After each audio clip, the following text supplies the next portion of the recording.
آج یہ press conference ہم کر رہے ہیں کہ آج پیر صاحب کال پر سندھ کے عوام نے انتخابی دھاندلیوں کے خلاف جس تاریخی احتجاج میں حصہ لیا اور احتجاج کر کے یہ ثابت کیا پیپلز پارٹی کے جو مینڈیٹ کو عیاں کیا اور اس طریقے سے انہوں نے ریسپانس دیا. ہم ان کے شکر گزار ہیں, سندھ کے عوام کے ہم شکر گزار ہیں اور ان پارٹیوں کے بھی شکر گزار ہیں انہوں نے پیر صاحب کی اس کال کی اور انہوں نے اس میں بھرپور حصہ لیا. ہم دوبارہ شکریہ ادا کرتے ہیں. آج کا احتجاج اس بات کی ہوتی ہے اور پیش کرتا ہے کہ سندھ میں انتخابی مینڈیٹ پہ ڈاکہ گیا ہے سندھ کا اور راتوں رات نتیجے تبدیل کیے گئے. لوگوں کے پاس اسٹیٹمنٹ اکاؤنٹ کر بھی بعد میں اگلے دن تھیلے کھول کے اس میں ووٹ کیے گئے, ڈال کر نئے سرے سے امیدواروں کو چنوایا گیا اور جو ڈکلیئر ہو گئے تھے ان کو ہروا دیا ہے. اس طریقے سے کافی جگہوں پر یہ شکایت آ رہی ہیں. کا احتجاج اس بات کی ثابتی کرتا ہے کہ یہ سندھ عوام کے مینڈیٹ کے ساتھ زبردستی کی گئی ہے, ڈالا گیا ہے اور ان کو محروم کیا گیا ہے ان کی رائے دہی سے اور انشاءاللہ سندھ کے لوگ اس کو برداشت نہیں کریں.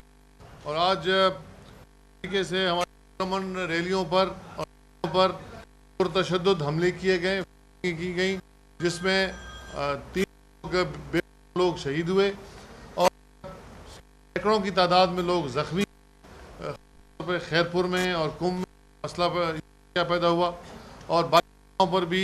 سینکڑوں کی تعداد میں ہمارے پرامن کارکنوں کو گرفتار کیا گیا ہے. ہم کرتے ہیں کیئر ٹیکر جو کہ خود پارٹی ہیں اس پورے الیکشن پروسیس میں چیف جو ہمارے کیئر ٹیکر ہیں کی نشان پہلے ہی کرتے رہے اپنی الیکشن کی پریس کانفرنس میں میڈیا کے پاس. پول ریگنگ انعقاد شروع تھا اور پری ریگنگ شروع ہو گئی تھی. چیف منسٹر کے پیپلز پارٹی کا بینیفیشری اس کے ساتھ ہی جس طرح کی بنائی جس طریقے کے ساتھ انہوں نے اپنی انتظامی تبدیلیاں کی اس سے ظاہر اور ہم نے اس وقت یہ سندھ کے سامنے کیس رکھا تھا اور وہ آج صحیح ثابت ہوئی کہ اس میں پارٹی تھا. اس نے آگے اس طریقے کا رویہ رکھا اور انتظامی تبدیلیاں جو کہ الیکشن میں پیپلز پارٹی کو انہوں نے مدد کی اور ہم مطالبہ کرتے ہیں انتظامیہ سے کہ ان کو فوری طور پر کیا جائے, ہمارے بے گناہ کو فوری طور پہ کیا جائے ورنہ پھر اس سے بڑھ کر ہم عمل بنائیں گے جس میں پھر یہ پہنچ نہیں اور اگلے کے لیے کے پاس رات کو یا کل صبح ہوگا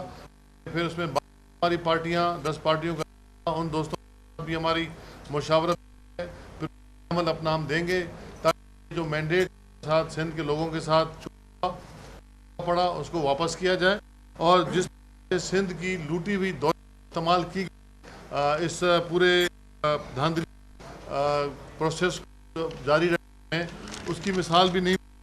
اور اس پہ بین الاقوامی جو ادارے جو الیکشن کرنے نظر آئے یورپین یونین اور دوسرے ادارے انہوں نے سندھ کے انتخابات میں یہ واضح اشارے دیے یہاں دھاندلی ہوئی ہے اور شفاف الیکشن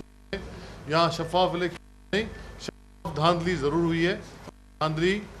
سندھ کے عوام کا مینڈیٹ کے حوالے سے ہم یہ آج ہم سندھ کے عوام کا شکریہ ادا کرتے ہیں کہ انہوں نے ہمیں ووٹ دیے تھے جو کہ چوری کر لیے گئے اور آج احتجاج میں انہوں نے کر دیا کہ وہ اس کو برداشت نہیں کریں کہ ان کا مینڈیٹ چرایا جائے. بہت بہت شکریہ. دوست کو سوال کرنا ہو تو سوال کریں.